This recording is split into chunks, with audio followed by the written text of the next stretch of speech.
All right, folks, welcome back to Bowl TV for the Stepladder Finals of the 2017 U.S. Amateur Championships. I'm Aaron Smith alongside Chris Barnes.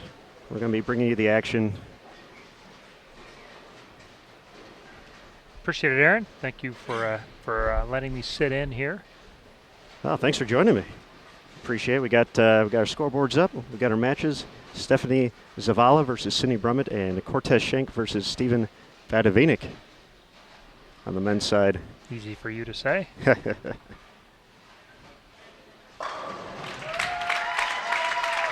Great shot from Sydney to kick things off. The ladies are bowling on the 45-foot Rome condition.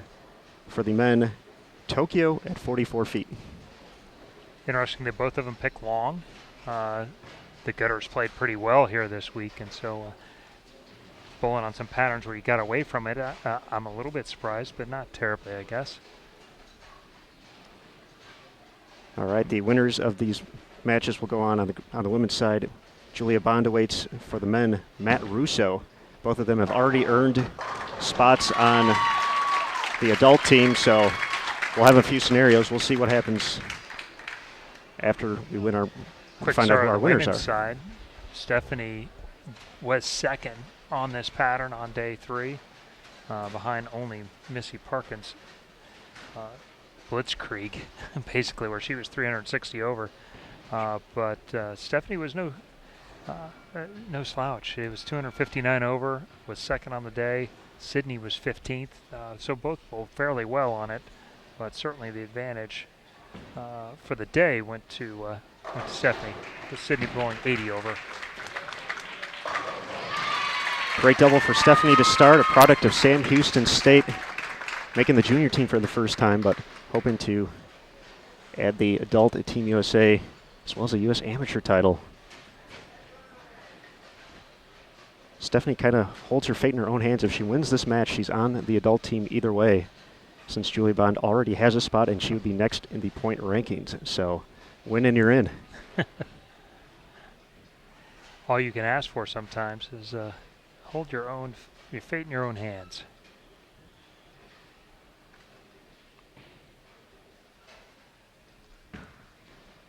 Here's Sydney's second frame looking to match.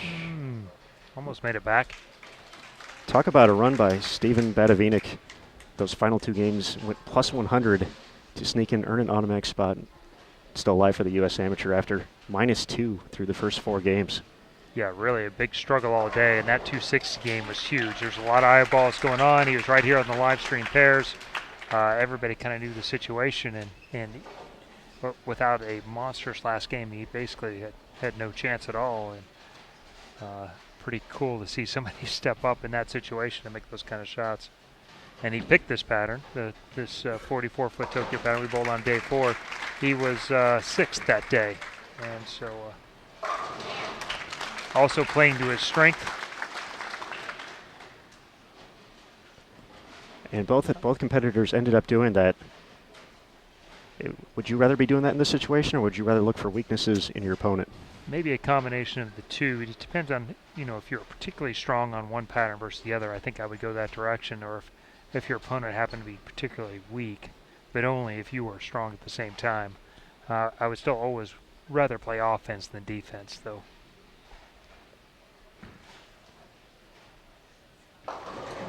Sydney, near disaster, trips out the 10, leaves only the 4-7. Cortez, great shot. Nice. It feels like we've known Cortez for about 12 years already, and I think he's 17 now. So yeah, he's been on the youth team a lot of years.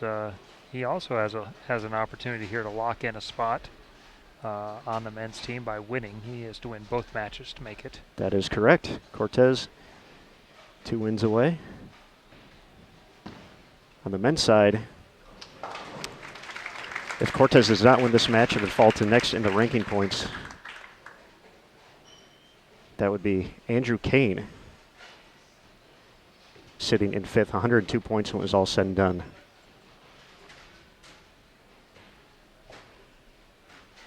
Andrew had another very, very solid performance, much like last year when there was a dearth of left-handers. And there was really not very many left-handers at all, and was in that running. This year, a little more traffic there, but once again, just steady, always consistent, always good and around the lead.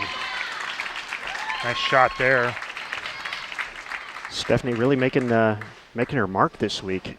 It's you know, for some folks on the collegiate scene, the NCAA side, Sam Houston State, have definitely dealt with Stephanie's wrath this year. But this is kind of her breaking out party on the national stage and making the most of it. Not bad at all. Steve was 6th when he bowled on this pattern earlier. Cortez was 16th, so it's not a huge advantage. Not nearly as big a gap, actually, as there was between Sydney and Stephanie. Steve asking for help there. Doesn't quite get up the hill. Both players avoiding a momentum swing. Stephanie getting the 9-pin out to leave the 4, and Steven eliminating the 10 and leaving a relatively easy 2-4 spare with the front 3. Steven up by a few pins now. Stephanie also with the front 3, and Sydney on clean. She's going to have about a 20-pin, 21-pin lead on the spare. Sydney was a leader heading into the final day. Found some struggles on the 39-foot sole pattern as Stephanie ekes by on the 4-pin there. So now she's in a position. Ari has a spot on the junior team. Has to win them both to get her spot on Team USA. Led 2 of the rounds. Bowled great all week. Just couldn't find the right combination on 39 feet. Cortez. Well, Sydney is young. She's a burgeoning star, it seems, and proved it this week, being able to lead a very strong women's field for 2 of the days. With experience, the floor will continue to rise for her, and obviously the ceiling is she can win at any given time. Plus, she goes to that place in Wichita. Have you heard of it? Been around the rumor once or twice. Yeah, yeah. She's in a great environment. She's around a lot of other good players and great coaches as well. And a long Team USA heritage, and Gordon does a great job there at Wichita State, and so she'll continue to improve during her tenure there as well. Cortez letting one get away from him out to the right. It just crawled back into actually a 2-pin lead, but the washout here, this is never a fun one at any time, let alone in a tight match when your opponent pre-locked in. Takes the 2, so Steven sitting on the bench is going to increase his lead. Seems both these players have the left lane a little tighter, which was very often the case across the center, with a few exceptions. Actually, the 2 times I bowled on this pair, I had the left lane hooking more, but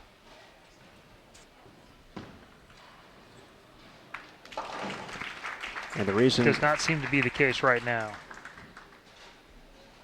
And for folks at home, Chris actually has some very, very detailed notes here on his cell phone, knowing he's going to hit many of these pairs, possibly once, twice.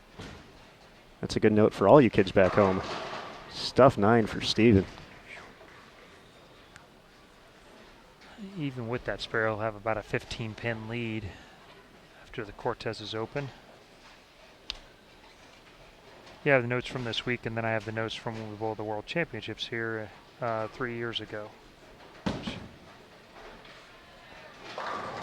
that was off her hand a little quick there. You heard that one double dribble. A little steep with the swing. Got it inside a target, but laid off for the 4-pin. I think she's happy with just a 4-pin right there. Yeah, that's not terrible. With a 20-pin lead, you can afford to be okay with 9, sometimes more than. Steven has been just cool, calm, and collected all week. Been very impressed with his performance. Really, as far as I know, his real first time out here at team trials. And once again, if you didn't get the chance to see that finish, that final game, check out the Bolt TV archive when we're all done here. Just needed it. I'm not sure the move where he was playing earlier in the day looked like he had gone to urethane and was playing pretty direct up the boards by the time he got to 53 and 54. Yeah, very even and very positive demeanor. And I believe it's his brother that was back there watching him. Both very positive. And even when it was, I mean, -2 after 4, scores are really high today. There's not very many people who had been in the frame of mind he was, to where he was still pretty open and pretty optimistic. There's been plenty of players who've gotten angry and kind of used that to fuel their fire, but I haven't seen very many be able to do what he did there. Wow, great shot there. Well, might have been happy about the earlier 4-pin, not so happy about that ring 10. That was great.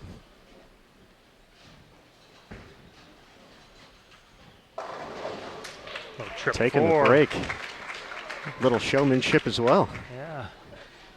117 in the 5th. The 15-pin lead through 6.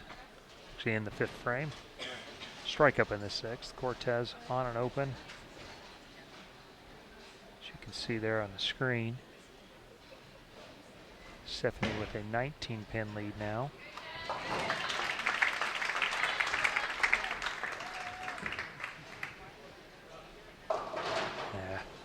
Came over the top of that one. Just the 3-6-10 though. Quite makeable. A little trickier maybe where Steven is normally a little softer ball speed. He's not adjusting his speed so much to ball in this longer pattern, where Cortez was throwing urethane and stayed to the right. It was very firm, and it seems he's a little bit firm right now as well. That was an ace. She's going to need a few of those now. Good spare. PBA Kryptonite, the 3-6-10. Makes that like it's his job. One day it will be. Absolutely. At this rate, ton of talent. Just a matter of how soon.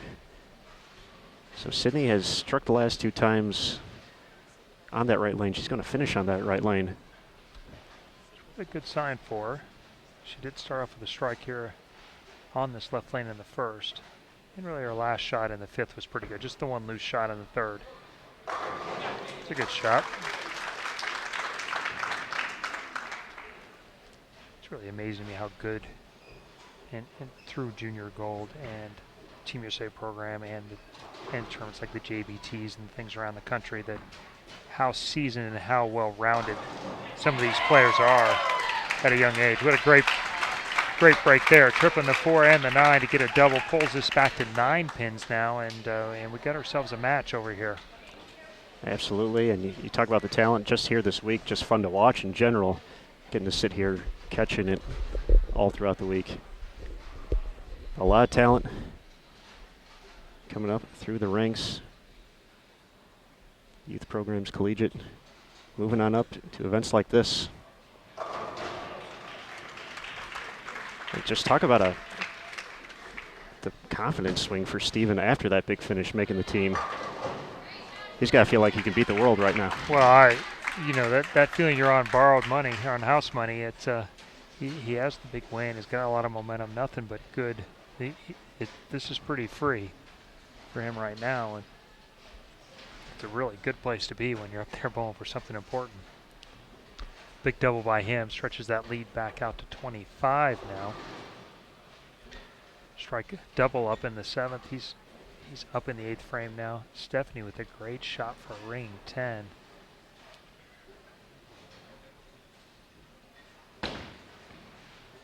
No matter what she does, Sid will have a chance to step up in the 8th and take the lead. So Stephanie, outside of that one where she kind of dropped it, has been in the pocket, but not carrying now. Tight match. Do you stick with what's gotten you there so far? Do you make that adjustment knowing it's... Not knowing her tools, I'm not sure what she'd go to exactly. I think a move that a lot of the guys that I've bowled with and myself would probably get a little bit softer, and where she's kind of playing a little fallback on those shots, trying to create just a little bit of angle and get it to go through them differently. I'm not sure better is the right word, because... Oh, and then she...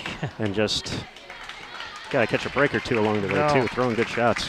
I can certainly relate to that. And Cortez, that's probably going to do it for him there. That is trouble. Gone high the last shot on that lane with the 3-6-10, and then firm a little right. It doesn't make the corner. Trips out the 2, leaving the 8-10.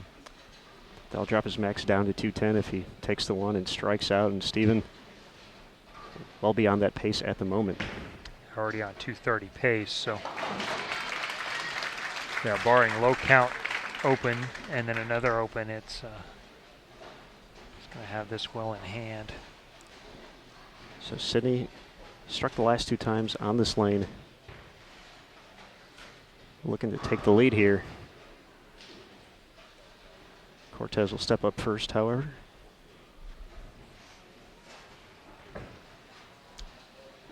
It's a little better. Kind of like Steven still worked for it a little bit. There. Small glimmer of hope now on the women's side. Sydney. Chance to take a 3-pin lead.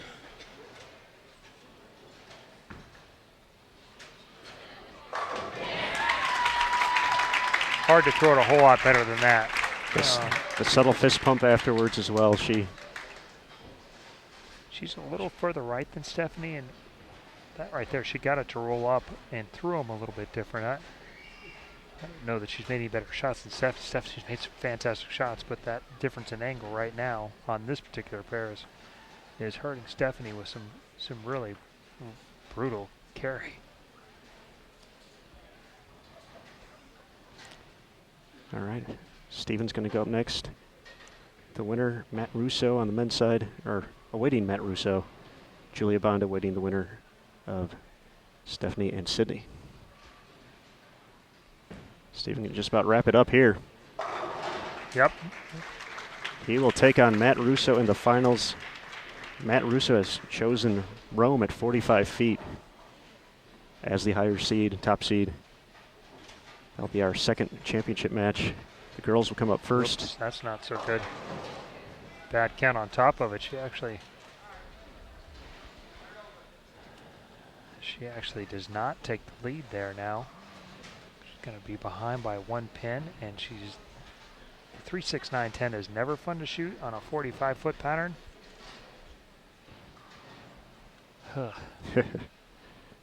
Only a 7 to 8 board move left with your feet, 2 to 3 with your eyes. This long a pattern though, it's going to have to be pretty high, 4-pin high on the 3-pin. 250s now. Steven just steamrolling here. Big spare.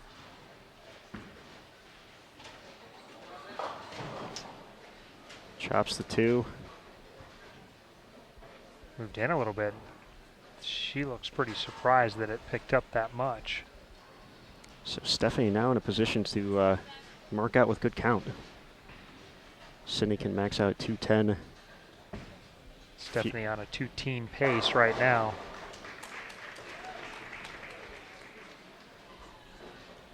So now all of a sudden you went from trying to figure out how to get strike to just staying in that 1-3, keeping yourself. She needs 36 pins in the last 2 frames to shut her out. Yeah, 3 more good shots like the one she's throwing will now be enough.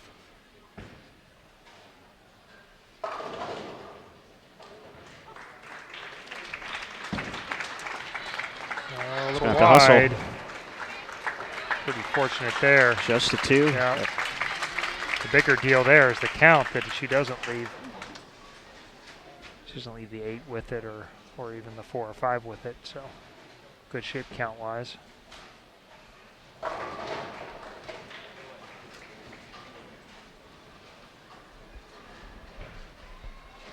Cortez filling out the game. 10 pin. Fantastic week for that young man. Gonna be hearing his name for a long time. No problem on the spare for Stephanie. Yep.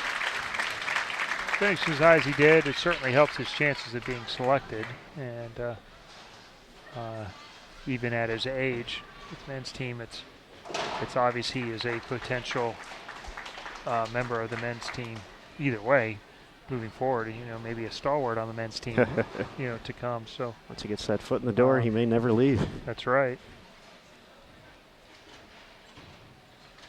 men's team is going through some turnover over the last 3 or 4 years with different guys retiring. Great shot. Little fist pump even before she before it got to the pin. She knew it was good. Yeah. Now just a matter of count, 7 and 2 shots. Shape Cortez finishing up. 190. A little short against Stevens, 266. Fantastic opening round game. This pattern did break down and was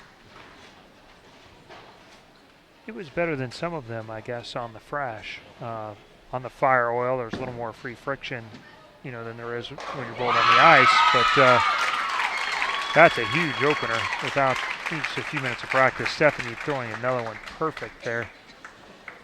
She's going to shoot 224, but this easily could have been 240 to 260 without without really getting anything that you would consider a break. That's true. The 1-4 pin, that ring 10, throwing the kitchen sink at the 7 and it not falling down, but got the break, took advantage, and sealed the deal here in the 10th.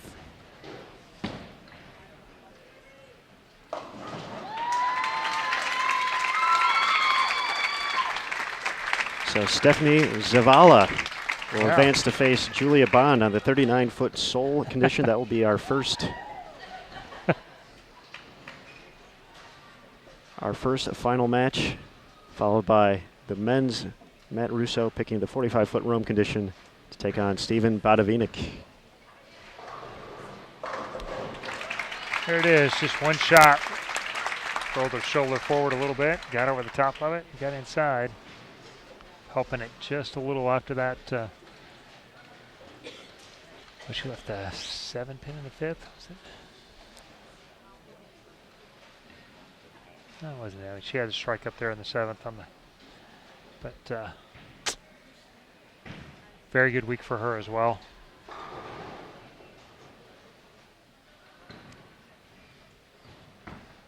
Once again, talking about someone, once they get the foot in the door on the adult team, going to be there for a long time. It certainly seems to be one of the young players that's ready to jump in and join that group of veterans. It's been very successful now for 5, 6, 7, 8 years, it seems. There's definitely been a strong core for Team USA on both sides, of course, but yes, these kids, they're ready to join the party. Yeah, the women's team has had less turnover here in recent years, but they're still, it's still coming.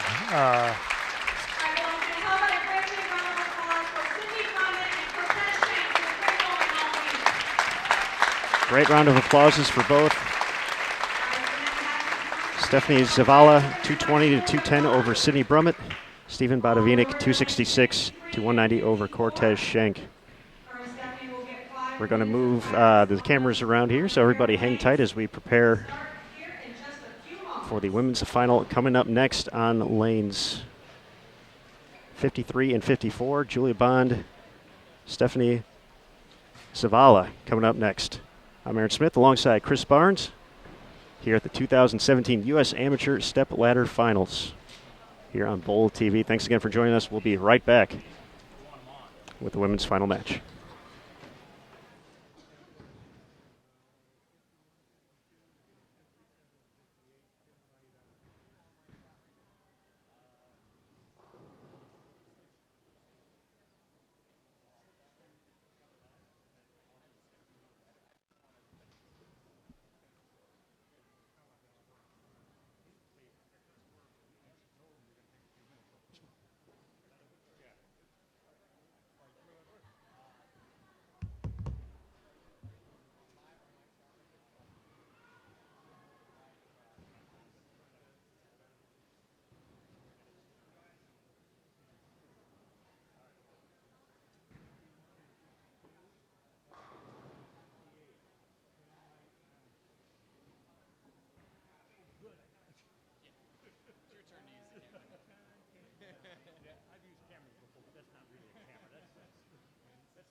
different. Some guy came on, he sat on the floor with a computer.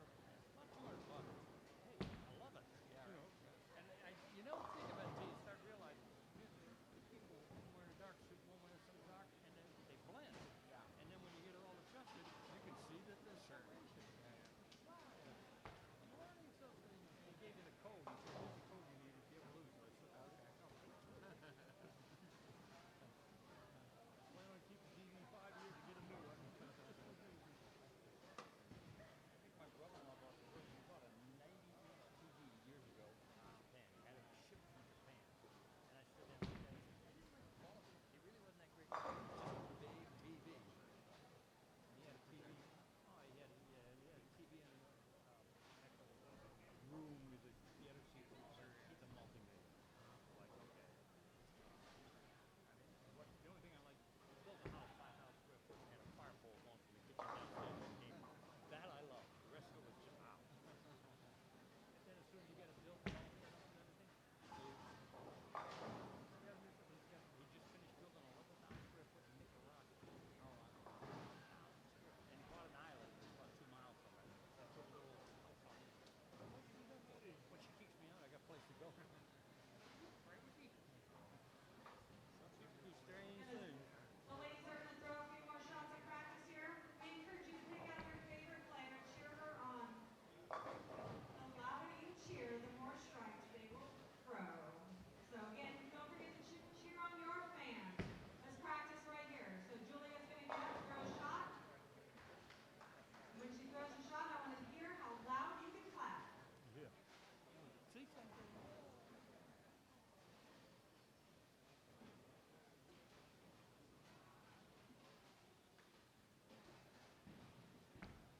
I don't hear anybody clapping. All right, ladies, hold up on your practice. Julia, as the number 1 seed, has selected for Stephanie to start the match. Stephanie will begin the championship match. As soon as we have bow and arrows and a full set of pins, give a great big round of applause as we begin our final match of the U.S. Amateur Championship. Good luck, ladies. All right, folks, just like that, practice in. We are back for the women's final match at the U.S. Amateur Championships, switching to the 39-foot sole, picked by Julia Bond, our top seed.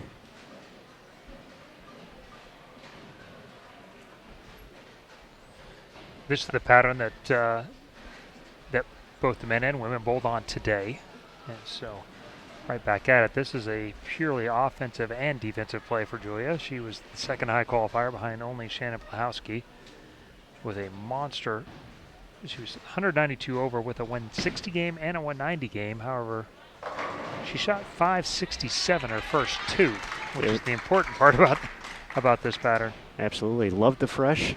It was on the high end of the house as well as where she started, so didn't exactly hit this pair, but high end of the house, 277, 290. That's a lot. Yeah, and like you said, Sydney actually struggled a little bit today. Stephanie was 15th on this pattern, and so and struggled a little bit early, 190, 230. Well, not necessarily struggle, but comparatively, she did. Now, all that being said, best laid plans, Julia's ball reaction did not look like she had 560 waiting for the first two right now. One of her last shots in practice actually kind of wiggled on her and missed a head pin and got 6. So we'll have to see if she makes an adjustment, can get her ball to face up close to the right way, the way it did earlier.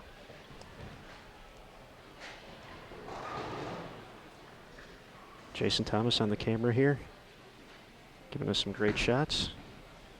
That's got a push. Nice break. Yes. I think most bowlers would think that was not so much a break as much as got rid of what wasn't deserved. Knocking out the 4-9 though in these one-game matches, everything's kind of micro. You get micromanaged. You get everything's intensified so much that 10-pin breaks like that make huge swings in momentum.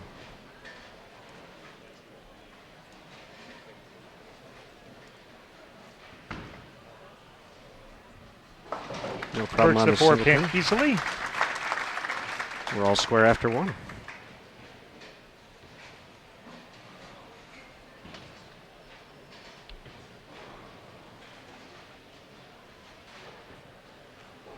Talked earlier about Sydney struggling on this pattern. She really didn't bowl bad. You can tell by her score she was 2-0, 180, 190, 2-1, 2-0, 2-0, just around the pocket, but not able to figure out a way to strike with any kind of consistency, whereas Julia was 270, 290, 160, 210, 190, 250, and Stephanie 190, 230, 2-0, 220, 230, 210. That 250 in the final game, very big today. Pushing her into the 4th spot, a guaranteed spot on the adult team. She had already earned a junior Team USA spot through Junior Gold last year. So, big finish. Took advantage of it. Had the big game out of her group, and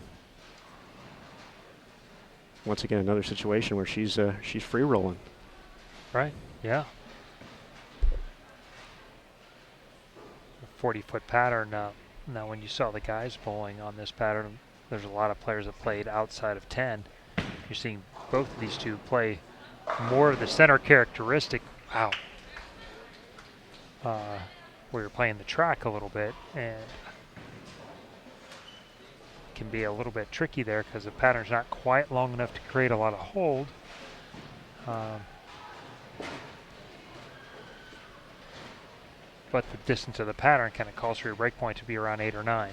In this particular center where the gutter, there is some friction out there, topography-wise. There were several players that were able to play 3, 4, 5, or in that zone in between there, between 5 and 10, like 6, 8, 6, 7, 8. So no problem with the approach there, but no problem on the spare. 19 in the second frame. Julia Bond with a 1-pin lead.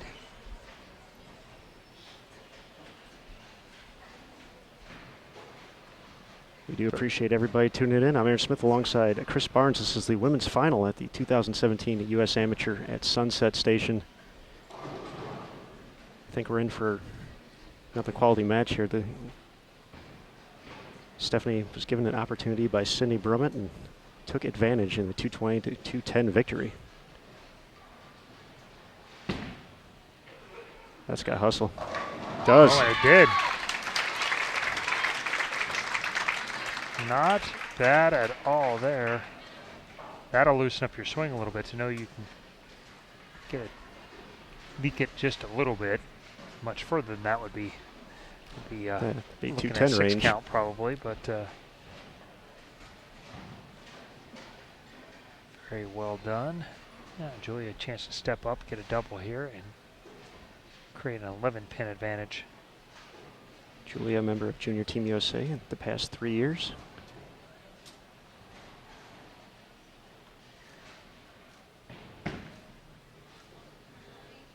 Also a part of the very successful Nebraska program and showing off a very Nebraska-esque push away there. Yeah, well, Courtesy it's of Bill been a Stroud. hallmark of Nebraska players for, gosh, I don't know, looking on almost 30 years, is the footwork and arm swing. Very, very straight arm swings, very good footwork, excellent balance at the foul lines. Players that come out of Nebraska for 30 years that have been able to put the ball on line and make great shots. And another example of a player who's really making some noise. From Lincoln via Chicago. Yeah, just carbon copies, one right on top of the other. Two excellent, excellent shots. So what's the mindset there when, only 5 minutes of practice, you get to stay loose over there, but, you pick the pattern and you just don't see what you want to see right to begin with. What's going through your head knowing you have such a quick turnaround to showtime? Yeah, hopefully you have a plan B, but really in a one-game match, there's not much more time than with 5 minutes of practice than that plan B. So kind of use what you think is going to work, and you have a backup plan that maybe a carry option. That's trouble there. Or not. Wow. Wow. She got that ball to wheel back off of almost the third board. See where Julia's keeping it much more in front of her. Stephanie's able to open this up and really take advantage of it. She got that one back all the way from Pahrump. Yeah.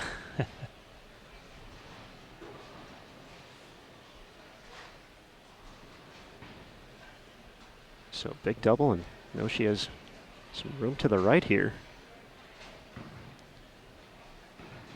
Which just means she won't have as much left. She won't be able to throw it where Julia does and get it to hold there. But that. Oh, wow. But all you can do is have a smile on your face after throwing it that good. Well, you couldn't, but I suppose perhaps a time or two. It's been a not so favorable ninth, but I'm not sure that smile is very genuine right now. That's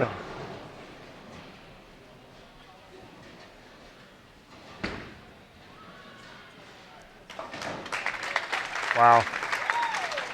Good shot. Yeah, honestly, I thought that was probably the best of the last three shots. Of course, that's the one that doesn't strike. Julia now with an opportunity. She has a 12-pin lead, and an opportunity now to stretch that with 2 more strikes up to 32.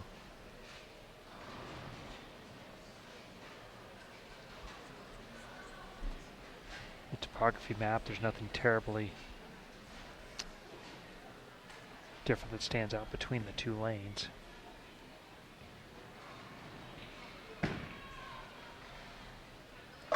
Another really, really good shot. Julia Bond, once again, the big start on Seoul today, 277, 290. As you said, Chris, playing offense here. And it's working.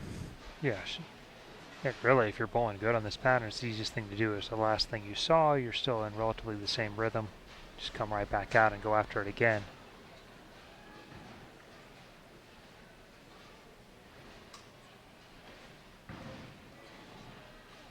Sixth frame, looking for 5 in a row.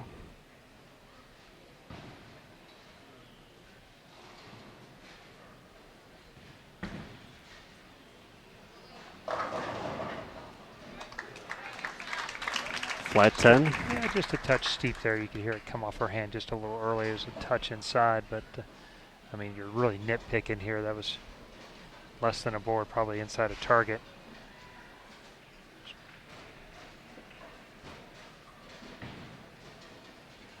Certainly not impossible to have carried that one as well. But as great as her shots have been the first 6 frames, that's side of the 4-pin. That's the only one that wasn't high flush. She'll switch to plastic. And no problem. Another hallmark in Nebraska players, a very good spare shooter. Will serve you well here at the trials, where you get a point for each position you finish, and high finishes are great, but if you have a bad spare shooting day, those cost you a lot more points on the other side on that average day. They can go quickly, and we can see just as quickly as you can make them up with a big game at the end. Steven Badavinic plus 100 his final 2 to earn an automatic spot. Stephanie asking for hold. Yeah, that was a little in. That certainly was not where the last one was on that lane, but she's got it matched up very well right now. It's actually a little surprising that she is able to create that much room with only 5 minutes of practice on what's relatively a fat, less than 3-to-1 pattern. We certainly saw some of that during the week here. There were some very high scoring pairs on the fresh, and there were certainly players that matched it up and were able to go big right off the bat. 7th frame. Splits the 8-9. Excellent shot there. Cuts the lead down to 11, and big couple of shots for Julia. Have to answer right back, put a double back up, and keep herself in control of her own destiny.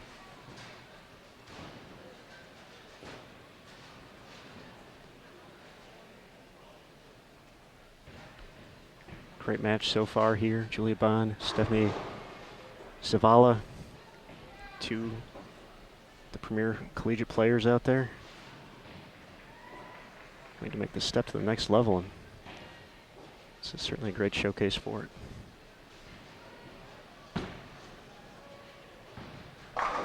Really good there. See where she got that out on the lane just a little bit further than the shot before. Rolled off the spot down lane, saved a little energy, got 3 to 4 feet further down the lane before it made its move, and then no problem kicking the 10 out there. Possible 269 still through 7 frames.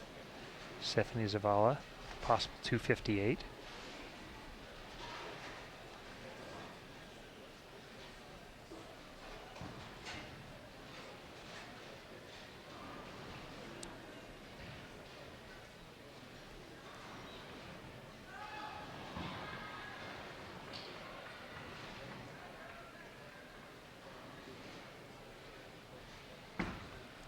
Here's the 8th frame. Another 10-pin, 7-10 up there for a brief second. Yeah, just a touch wide, but that was a better shot. That was out on the lane better. It was off her hand.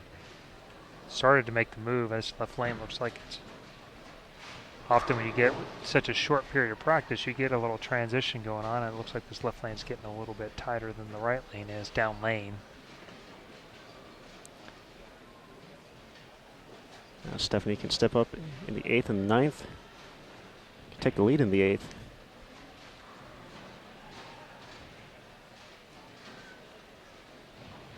Quickly, or amazing how quickly these matches can turn just like that. Yeah, 2 really good shots, but yeah, max score is now down to 249. Down to. and Stephanie still has a possible 258 left. Stepping up here in the 8th frame.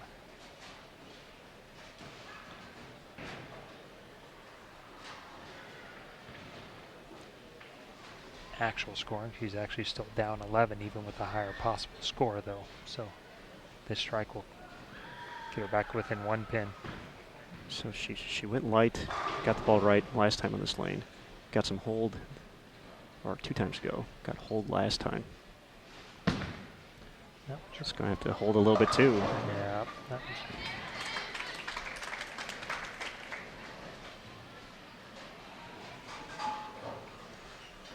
shot there. That will extend Julia's lead to 13 actually, and just when it looked like it was slipping away, may not have any control over her own destiny. She's back in charge, and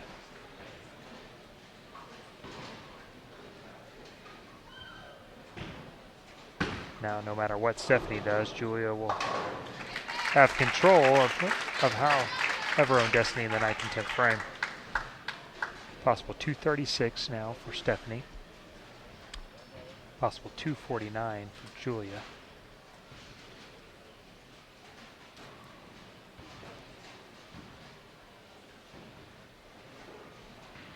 Two frames to go, down 13. This is really a must-strike situation now.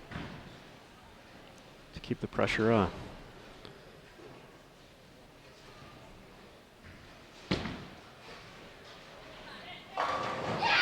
Great Snap shot. the 10 out.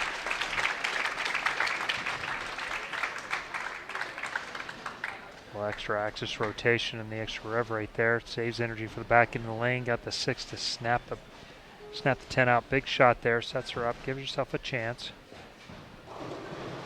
There's not many better hits than that in the game, I think. Those are the ones that Just make to you see it feel snap pretty out like good that. when you can get that one out. Certainly raise your scores in a hurry.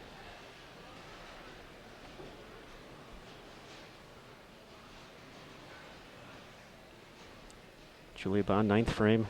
She will finish the match. Can shut out.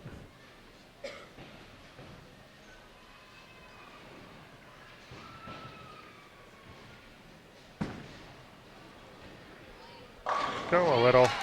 Boy, doesn't have a problem on that lane. It looks like it gets a little, or it's starting to get a little long, and just before it gets in that trouble zone where you can flat 10, it rolls right off of it and goes high flush. The situation is this now: with a strike, 8 spare, she will shut out Stephanie and win the National Amateur Championship. So back-to-back 10 pins here on the left lane. Do you make any changes? I would move a half right on this shot. Stay, feel like I can stay aggressive with it.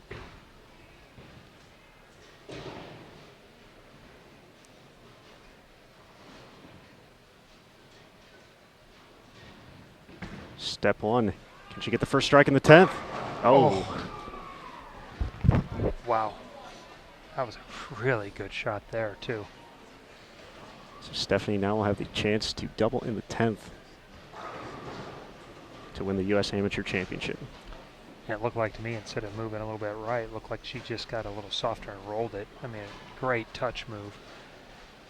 Got it to pick up sooner and got it to face up through the pins. That's a terrible break based off the shaker 10, flat 10, and then a ring 10 all on this left lane.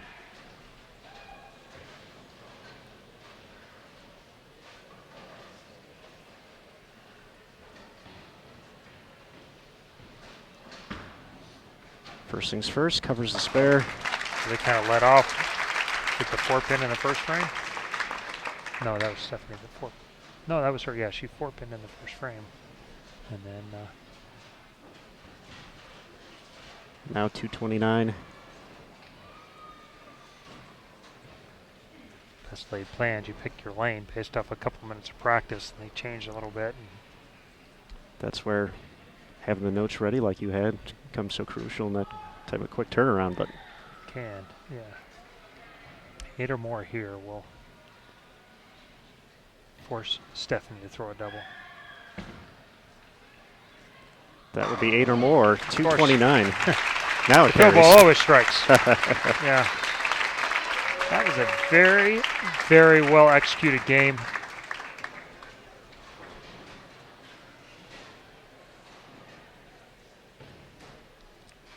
Really 229.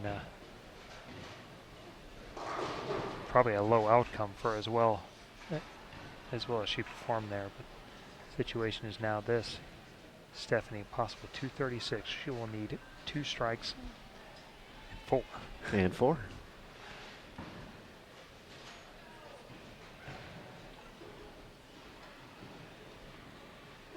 Three 6-10 on this lane last time. That's going to have to hustle. And Julia Bond, 229 will be enough. She is your 2017 U.S. Amateur Champion, defeating Stephanie Zavala.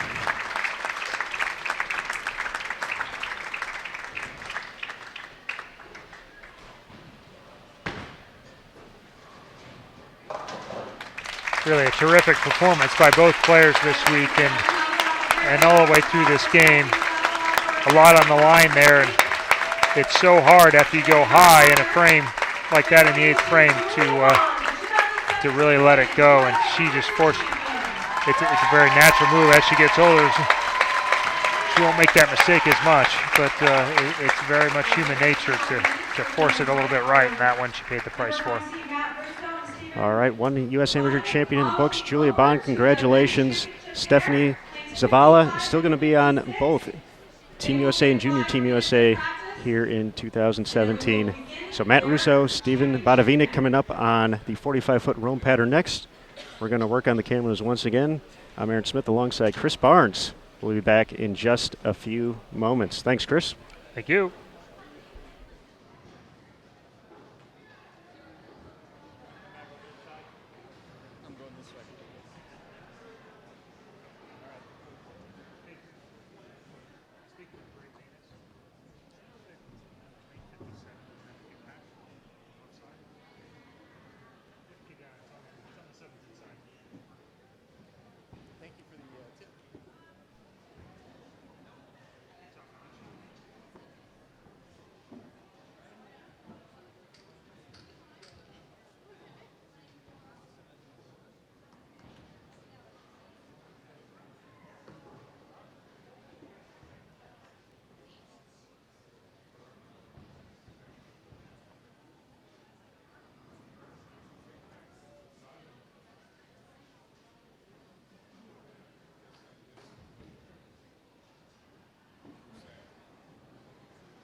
dokey.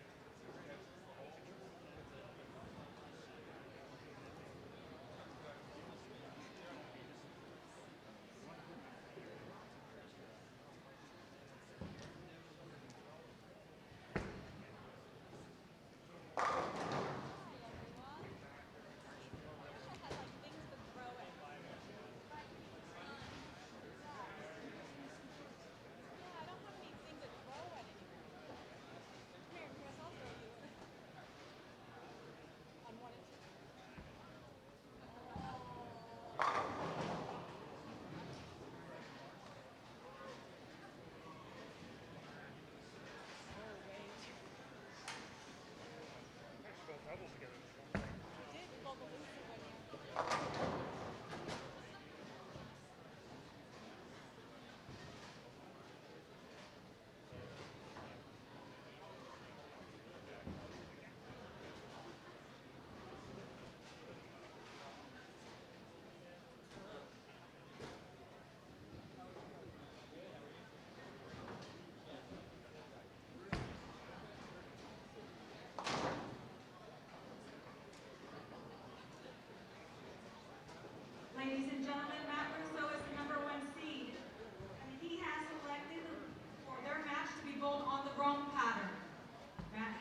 Welcome back to Bowl TV for the Men's U.S. Amateur Championship Matt Russo versus Stephen Badavinik. I'm Aaron Smith alongside Chris Barnes. We just saw Julia Bond capture the win on the women's side against Stephanie Zavala. Matt Russo, higher seed, got to pick the pattern, and he's rocking the Ninja Turtles with the jersey. Picked the 45-foot Rome pattern on ice oil. We had two 44, 45-foot type patterns, one on fire, one on ice. This is the slicker of the two, and this is purely an offensive play as both players bowled very good on this pattern. Russo qualifying 5th the day they bowled on this pattern, and Stephen qualifying 7th.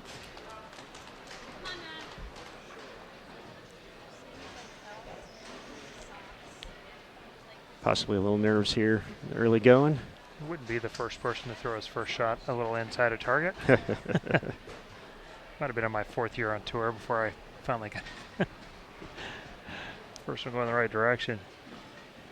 Matt, a junior Team USA player. For the 2nd consecutive year, already on the adult team. So with Stevens' win, Andrew Kane is going to get another automatic spot on Team USA, 2nd consecutive year for him after a long hiatus, spending some time as USBC president when he wasn't on the lanes.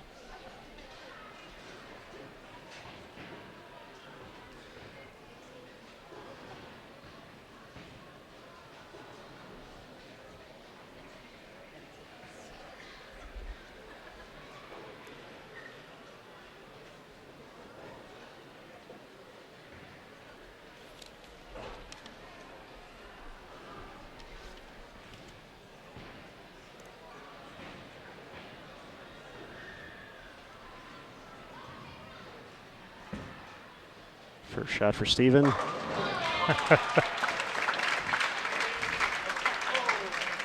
It's been pretty animated on the approach.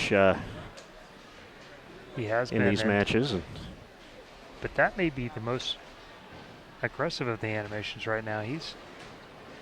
He's wound up a little bit right now. You can tell that even really more so than those last couple games where he was staying pretty even keel and keeping himself in a place where he could repeat shots. That's to me right now, it seems like his heart rate is probably as high as it's been all day. Could imagine. I'm sure the excitement to win the first match and then get to sit around for about a half hour too before the next one. Want to get back out there on the lanes as soon as possible. Yeah, generally speaking, that's ideal.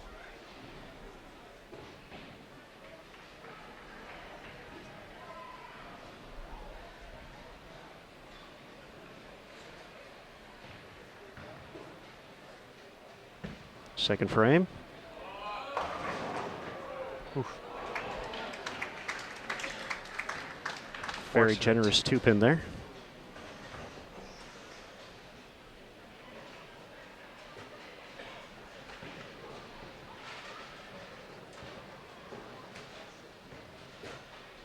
Definitely had a little more wiggle that time than in the right lane, which came off the end of the pattern pretty sharp for a 45-foot pattern. And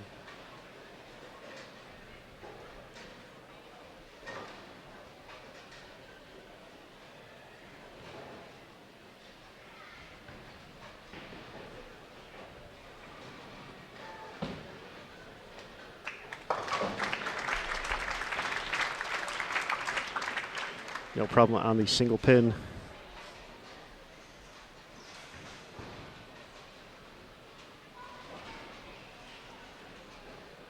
Russo very consistent throughout the week. He's been right around the top 5, led for 2 of the rounds in the overall standings.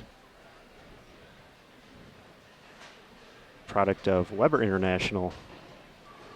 Just getting his collegiate career started there, so has a few years left. I was very impressed with his overall consistency day to day and his ability to overcome the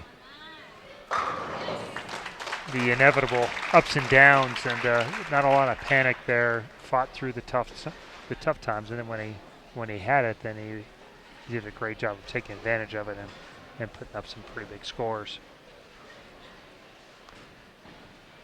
That was very, very adamant about just sticking to the process this week. That was his key, the Weber way, if you will, as he called it, and just tried to play his own game. Didn't try to get too thrown off by seeing what other folks are doing, especially on the left side. And Well, I think you have to live a little bit in a bubble when you're on the left. You can't get caught up about what's happening on the right and different moves and what, some of the craziness, because there's not much you can do about any of that. it's a better shot. Much better. That was a good pitch right there.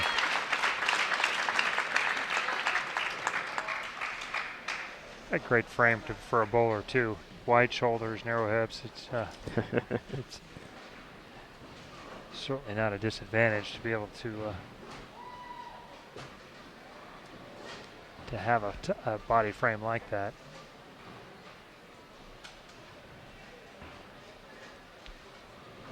I bowled with him 2 different days on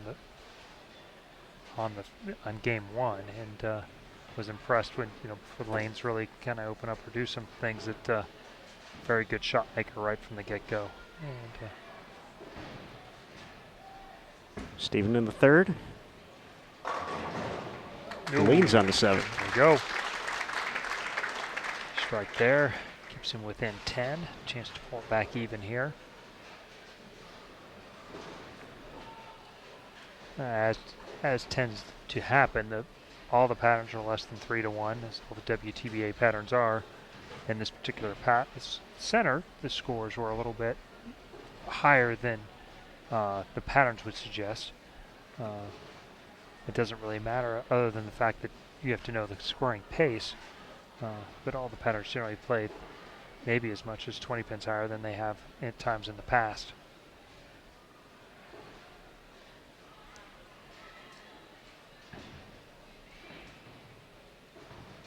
Fourth frame, working on a strike.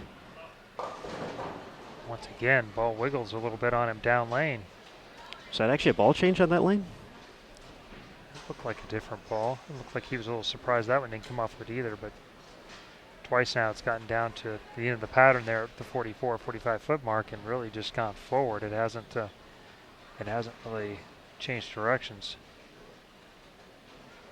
With so little practice, you think it wouldn't be a lot of carry down, but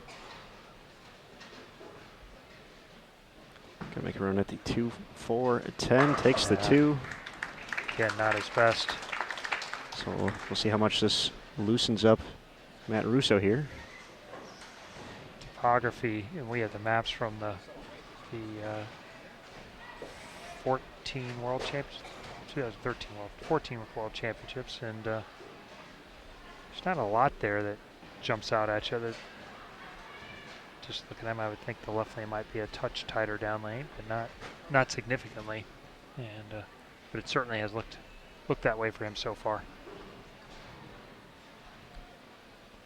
Russo now with a 21 pin lead, but an opportunity to really take control of this National Amateur Championship match.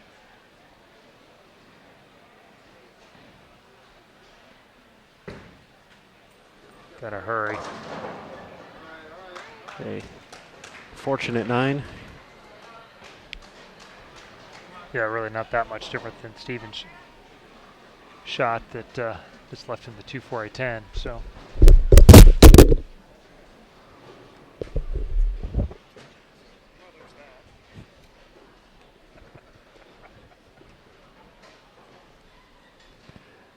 All right, Russo looking to clean up the 9 pin here. Hold. And gives it we're right gonna back. break back. So. Still holds the lead, but Just a moment ago, a chance to go up by 40, and now still though with the lead, 9-pin lead through 4 frames, and need to regroup himself, and certainly a breath of life now for Stephen.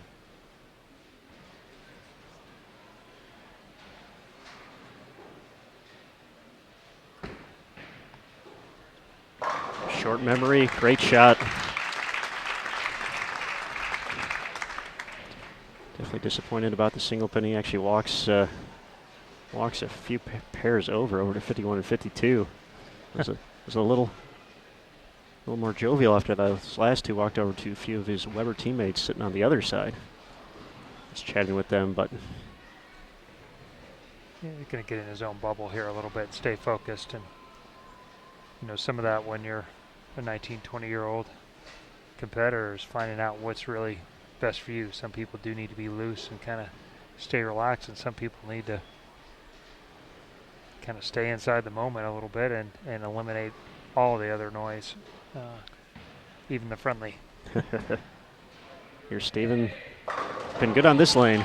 Yeah, that ball really peels off on this lane. I think you're dead on that, Aaron. That He's soliciting advice from the audience here. Tennille almost had to run in there. Steven having some fun with the crowd here, trying to loosen up and as well as figure out this left lane. Been tricky so far. Just come up light both obviously times. by watching him at the end, we know what kind of player that Steven is. He likes to be loose. He likes to be a little relaxed, and when the nerves on him, his default is going to be a little looser and a little. Makes for a pretty easy teammate to bowl with. I would imagine case, so. So he is using a different ball on each lane.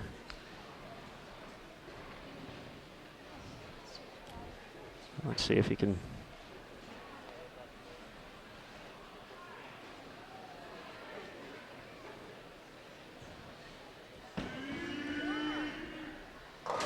Went left and left there, trying to get a little closer to the head pin, and it still did not. It tried to creep up there. I thought it was going to at least give an opportunity, and but still a little bit by at the 2-8.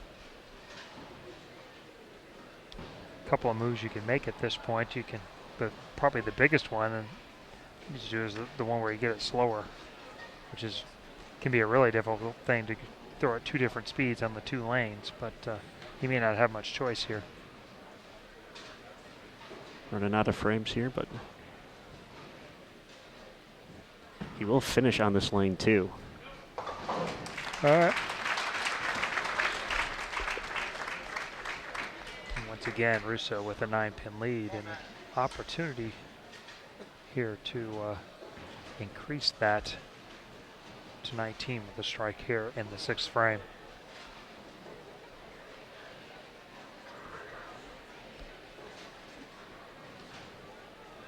U.S. Amateur Championship here on the line.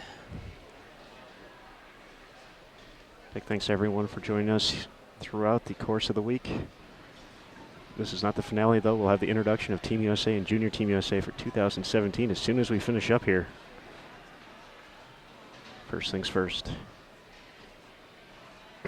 Matt Russo, 6th frame, better shot. Boom, that was destroys the rack. I was happy with that one early. Bumps his lead up to 19. A chance to turn that to 29. If a player struggling on one lane like that, that's a pretty big deficit to overcome.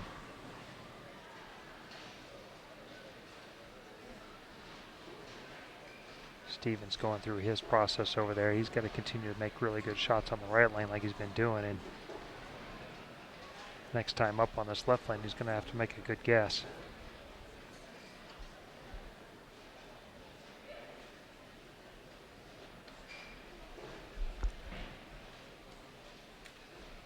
Just throwing two great shots on the left lane last two times up.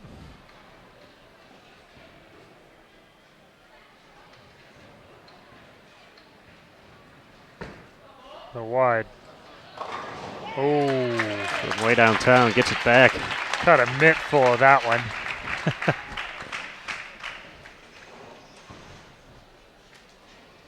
Once again, walking. He's got people on both sides of the arena here. South Point. 29-pin lead, and that puts Steven up against the wall here. He's step right back in here and throw a double and keep with just a little bit of pressure on.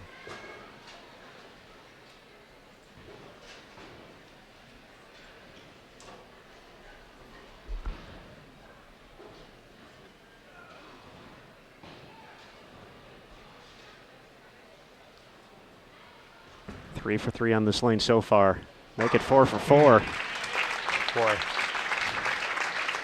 Can Steve figure out lane 55? That was perfect. 10 straight back. Really solid footwork. I've seen Steven over the years from time to time. Obviously not as an amateur. I don't see him as much as I would have back in the amateur days, but hallmark of his game is going to be really solid footwork, excellent balance, and he's a shot maker. And his finish here this week as a shot maker when the scores are a little bit higher and the field's average rev rate seems to have gone to about 480 is a testament to how good a shot making he's made. Back to the same ball on both lanes now. Oh. Wow. That's made the shot he needed to make there. He did. Trusted the change. Yeah, and you said pretty good guess there, right? Yeah, no doubt. And you talked about what happens when when your first strategy doesn't work out very well. It looks like he had a secondary plan in mind and went to it and just didn't work out. Went back to his original plan of the ball he's using on the right lane, and just a half board off really with your feet. See if that move possibly puts him in a little bit of peril here. Now last time Matt was in this position to really step on his throat. He let one get a little away from him, especially on the spare. See what he does this time. Up 29. A possible 257 left. Steven's max score is now 207. Matt is on a 2-team pace, so really only needs to stay clean, but a strike right here makes it that much easier. Kind of makes it bad break proof, Mm-hmm. Insulates him from the bad beat.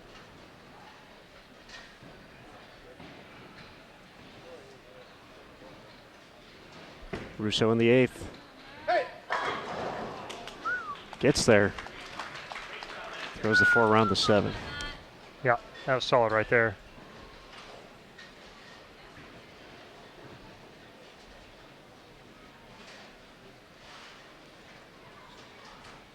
And the camaraderie of the Team USA is spirit. Steven encouraging him and appreciating how good that shot was too. That's true. They will be teammates on Team USA in 2017 based off their performance already.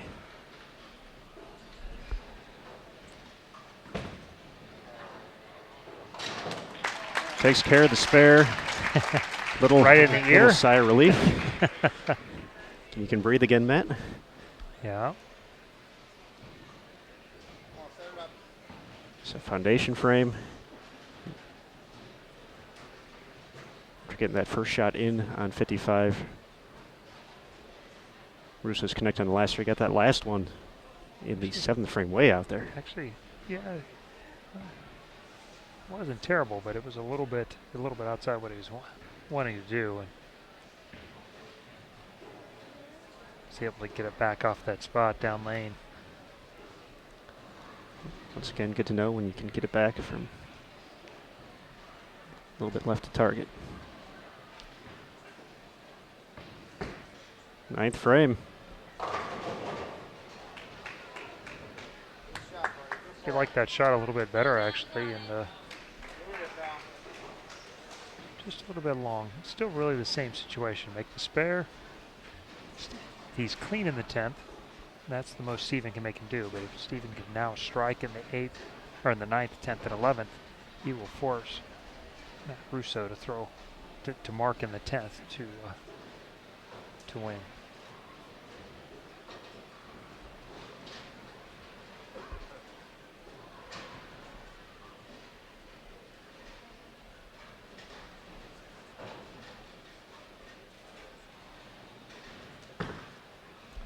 Yep.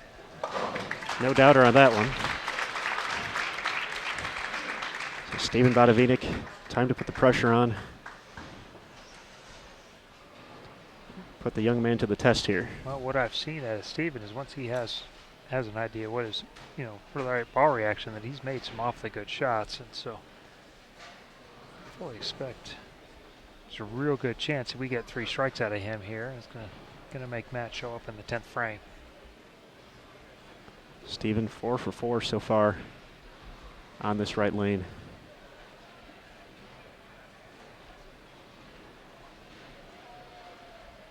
Almost needs to make it 5 here.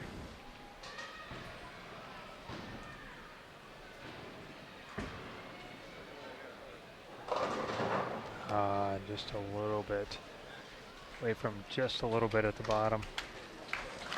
So now, quick there, that puts his max score at 197, and 7 takes pins. a little pressure off of Matt. He just has to get that first one around the pocket. 7 pins away from claiming the U.S. Amateur title.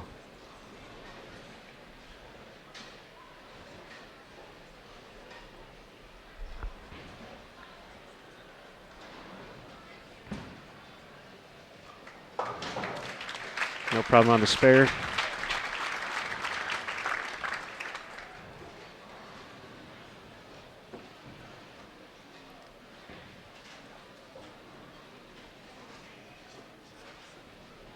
Steven, great shot in the 8th frame on this lane. That hit, whole different ball game here in the 10th. Yeah, certainly so. Could have afforded that 2-pin, but it just changes things. Changes things all the way around. Momentum can be a very funny thing when it's you put the microscope on a 1-game match versus the 5 days of 6-game blocks. Yeah, now of course. No surprise there. Yeah. But yeah, certainly a testament to how both of these gentlemen got here, as well as Cortez Schenk. Just phenomenal weeks. 5 days, 5 different patterns, and to be consistently good near the top of the standings at each of them to give yourself a chance. Unfortunately, someone has to finish in that runner-up spot, and barring disaster, looks like it's going to be Matt Russo.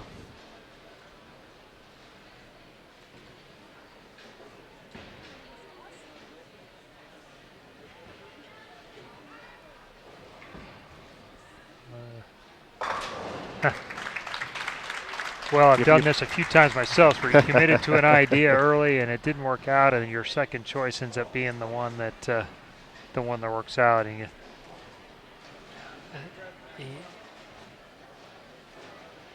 Steven's wired a little different than me. He may be able to sleep a little better than I do after some of that, but it's easy to play the what-if game and second guess yourself, and over time, though, you go with what you think is the best option at the time, and Absolutely. there's not very many times you would actually change the process. You can wish that you would have chosen differently, but like you said, though, even with the 2-pin in the 9th, 207 here makes this a little bit different. Makes it a little different for Matt in the 10th frame. See a lot of crazy things happen in the 10th frames when it seemed like certainly a mark which should be no big deal, but absolutely. Well-deserved round of applause. Steven Bodavinik, 197. Absolutely. So 7 pins, the official number. 7 locks it in. Even 5-3 would be enough. So You're just hoping for some excitement here, aren't you? no, I'm not. Going alternate theories here. But yes, good count here. Seals the deal. Generally, the worst thing you can do here is think about what's the least possible number you can get. If you're thinking about, hey, I have to strike, I have to throw it good here, that it's kind of the aim for the stars. You might end up on the moon kind of thing. Aim small, miss small. Matt Russo, is this your moment? That 8 will be enough. is enough. That was not his his best moment, and that's not his best shot of the game. But in this case, it will be plenty for Matt Russo to be your U.S. Amateur Champion.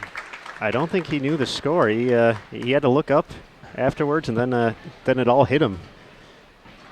But Matt Russo, congratulations, U.S. Amateur Champion. Amazing week all together. Crowd getting into it now.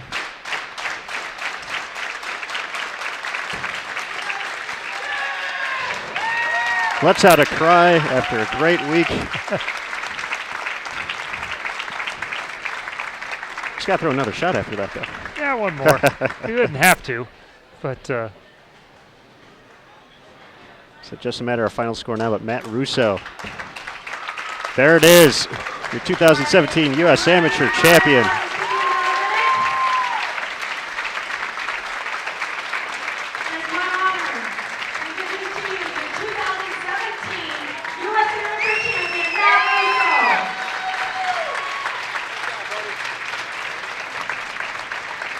Very well done. Great week by both Julia Bond and Matt Russo, our 2 U.S. Amateur champions.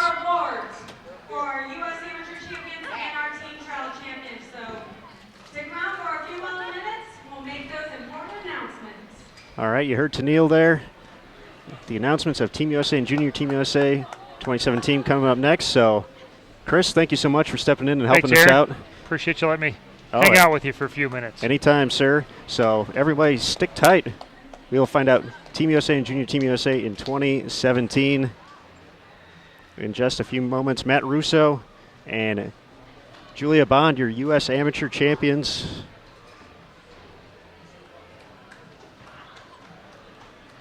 Some great bowling on both parts. What a moment here on Bowl TV. Thanks again to Chris Barnes for joining us.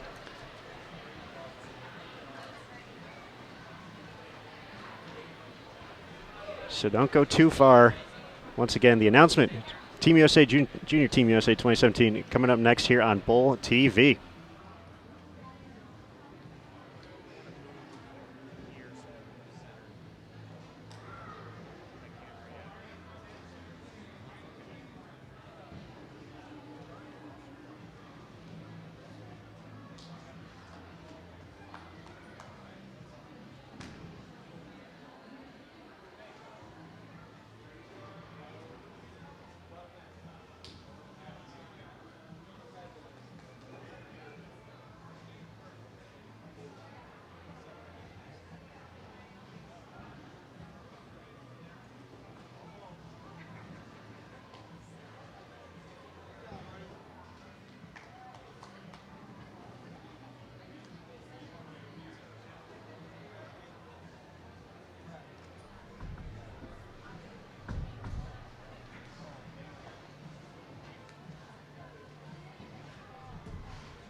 All right, everybody, just a reminder, the announcement and award presentations from the 2017 USBC Team USA Trials and US Amateur coming up next. It's been a long week. I can just say a few things, I suppose. Along the big thing, the announcement, of course. Jason Thomas manning the camera.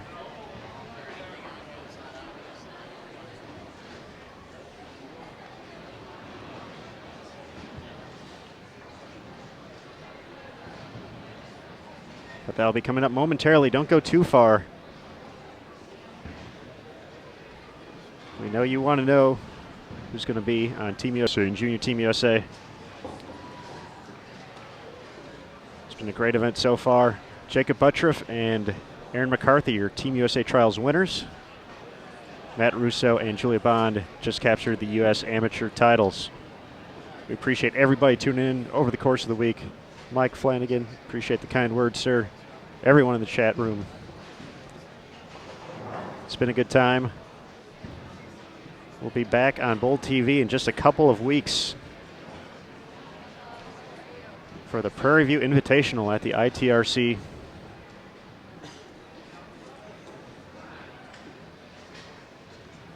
So be sure to check that out.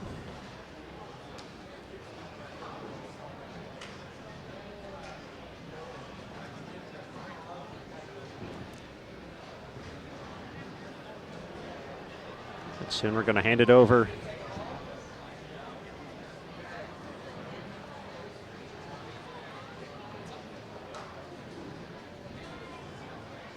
to whoever may be our PA announcer. Don't know if it's going to be Tennille or not.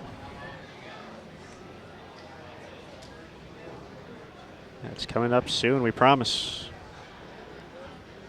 Big thank you to our sponsors, Logo Infusion, Hager, for their continued support of the Team USA and Junior Team USA programs. Big thanks to Sunset Station, the Strike Zone Bowling Center for their support, all the help throughout the week, the USBC staff on site. Chip and Robin McKee, Tennille Milligan, Jason Thomas. Chad Murphy's going to help hand out the awards here. That sharp dressed man in the suit.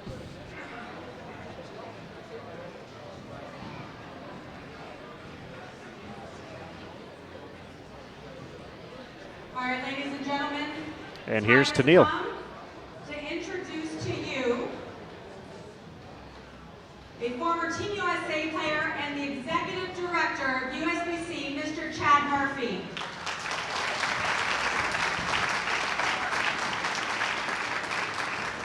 First up for our award, our 2017 USA Amateur Women's Champion, Julia Bond.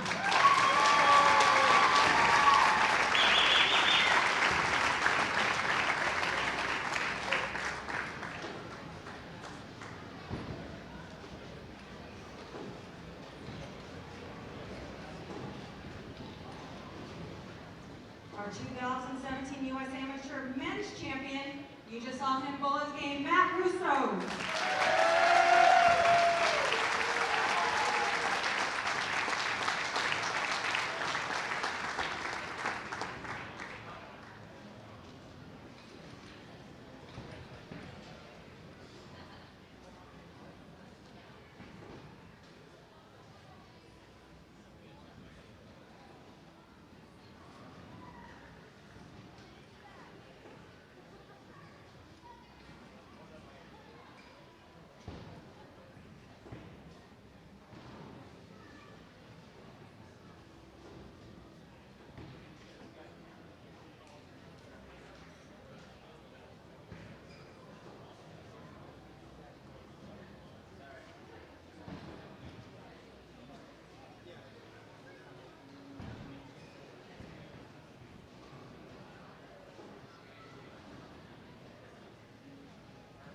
Next up will be our Team USA Trial Champions.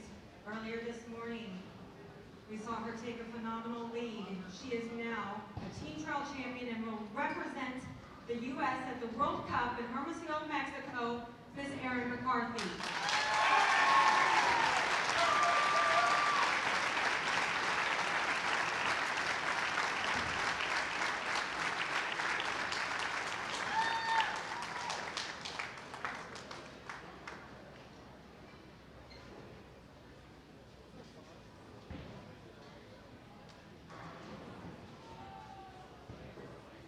joining Erin as the Team USA Trial Champion and will travel with her to Mexico, Jacob Buttera.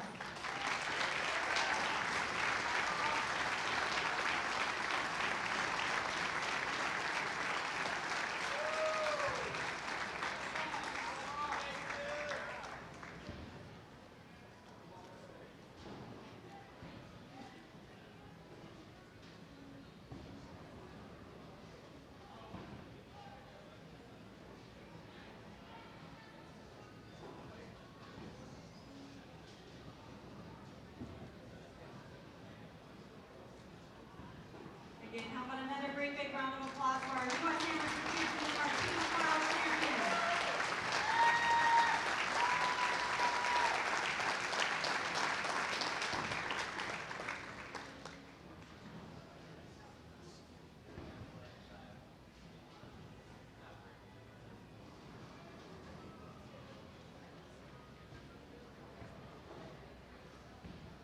All right, at this time, it's my honor to introduce to you to the new head coach of Junior Team USA, Mr. Brian O'Keefe.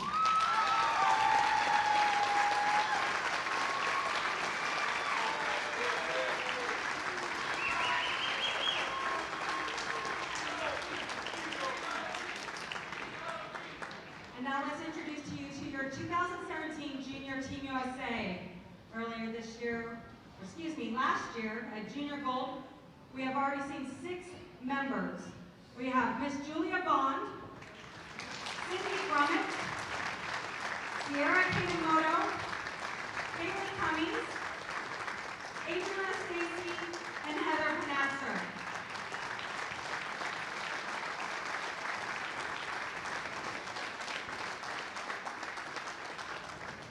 And joining them onto the team, we have Stephanie Zavala,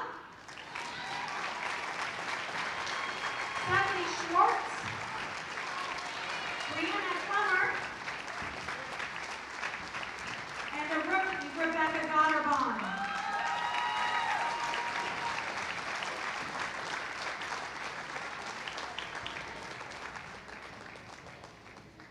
On our boys' side, let's introduce Pete Burgos, Thomas McNeil,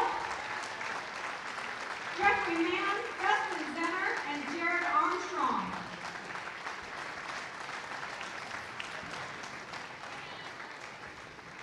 Due to some more related activity at Junior Gold, we do have to replace one of our team members, and based on our rules, we will go to our next ranking point from Junior Gold.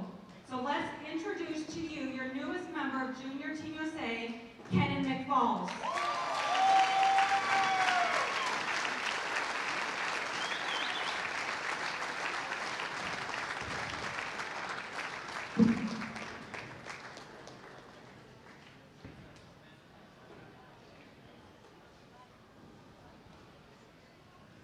Joining them based on their ranking point total this week, we have Matt Russo, Cortez Shank, Brandon Biondo, and another rookie, Brian Halen.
National Selection Committee has selected the following athletes to join Junior Team USA.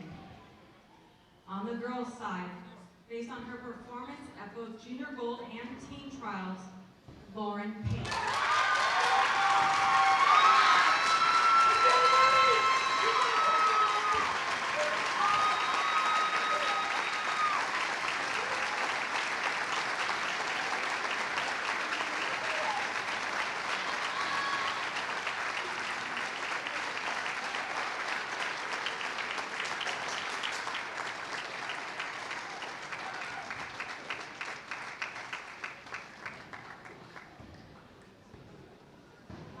And also, based on her performance at Junior Gold and team trials, Jessica Milan.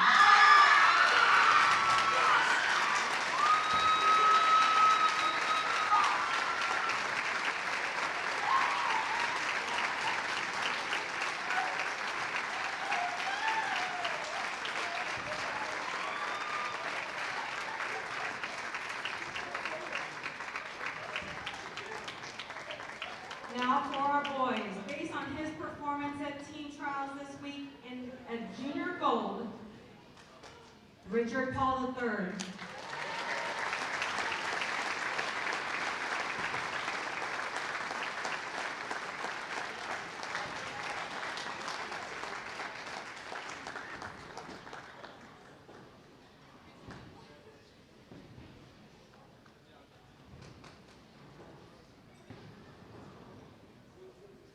And based on his performance at team trials this week, another rookie, Briley Howe.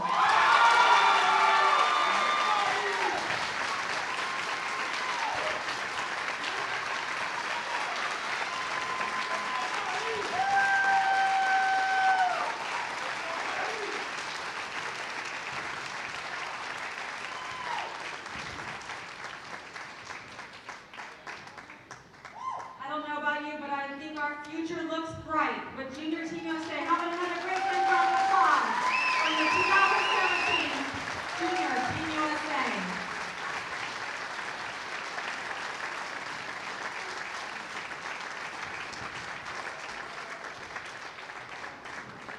Now at this time, I'd like to introduce to you Team USA head coach, Rod Ross.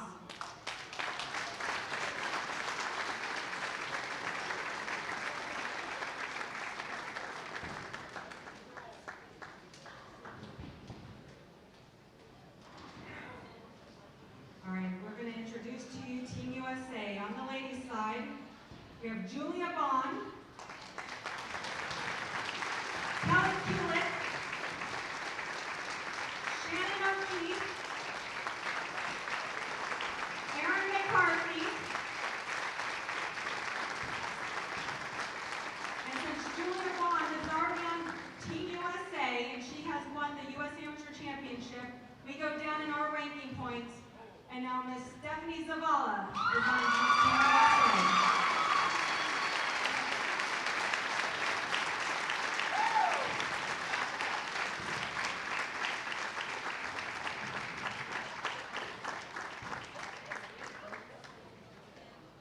And joining them, based on their performance this week, we have Missy Parkin.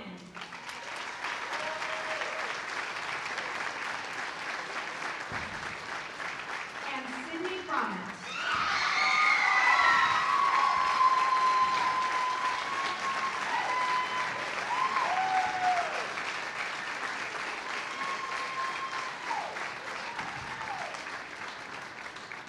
Our National Selection Committee has also selected the following ladies to Team USA. Based on her resume and team trial, Shannon Plahowski.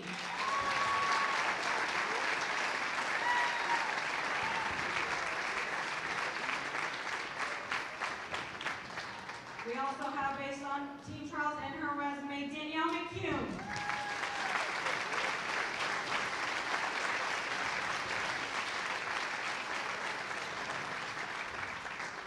Also a resume and team trial selection, Brianna Cote.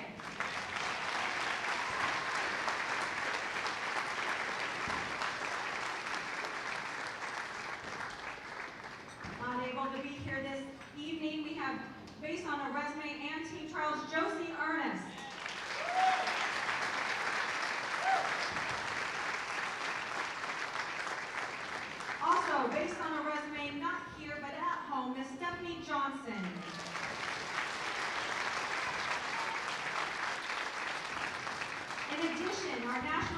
Selection Committee would like to invite Kayla Johnson to Team USA.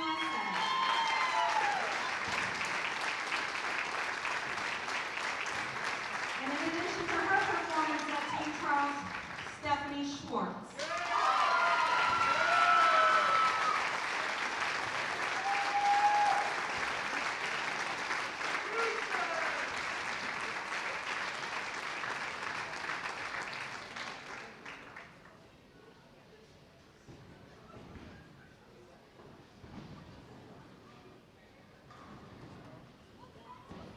These are the ladies of Team USA 2017.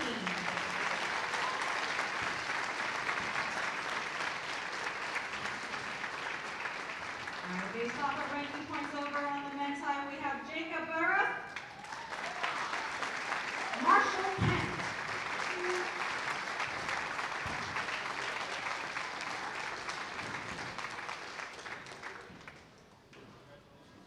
Matt Russo, Stephen Battleman, and because Matt Russo is your national amateur champion, that does put us back down going into our ranking points to bring on Mr. Andrew Kane.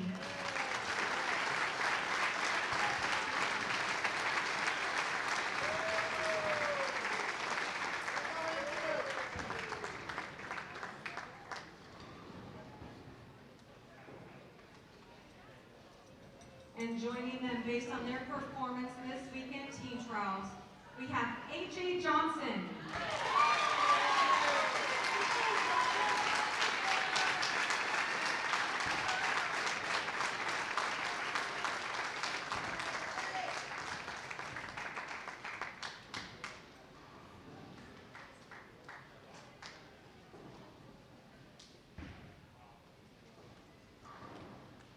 And also based on his performance this week at team trials, Nick Pate.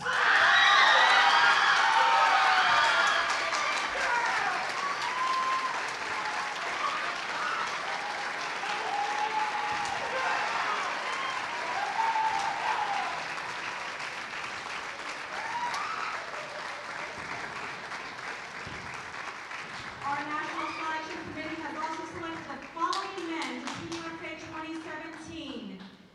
Based on his performance at Team Trials, Kyle King.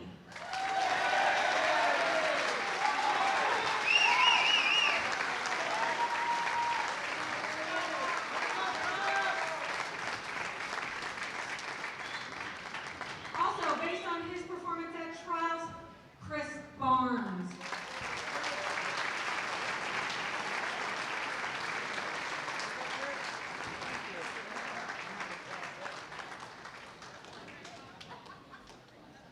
Based on his submitted resume, AJ Chapman.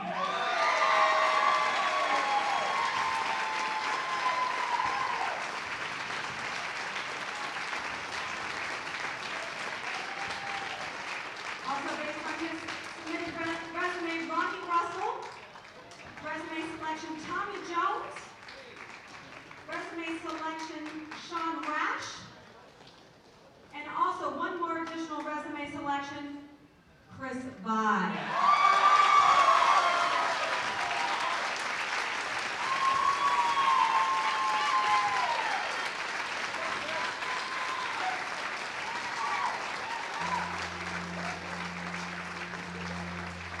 How about a great big round of applause for the athletes that will represent the USA in international competition.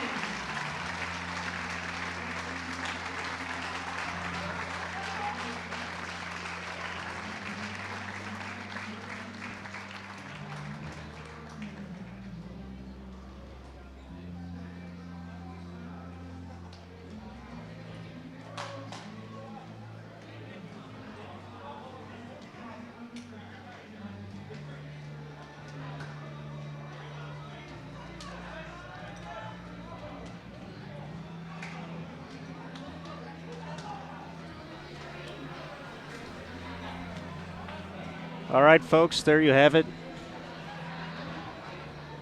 Team USA and Junior Team USA for 2017. Be sure to read about this and more. Bowl.com. Later this evening as well on social media.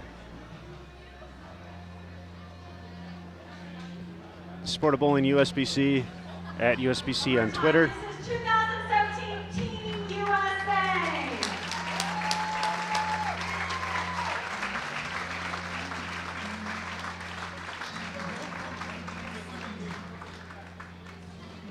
Just want to say again, from the bottom of my heart, thank you all for a great and exciting week. On behalf of myself and USBC, hope you travel safely home, and we will see you again next year. Thank you, everyone. Have a wonderful evening. All right, folks, that is going to conclude our coverage from team trials. Thanks to everyone for joining us. It's been a great week. 2017 sure is looking good. So for Jason Thomas, Chris Barnes,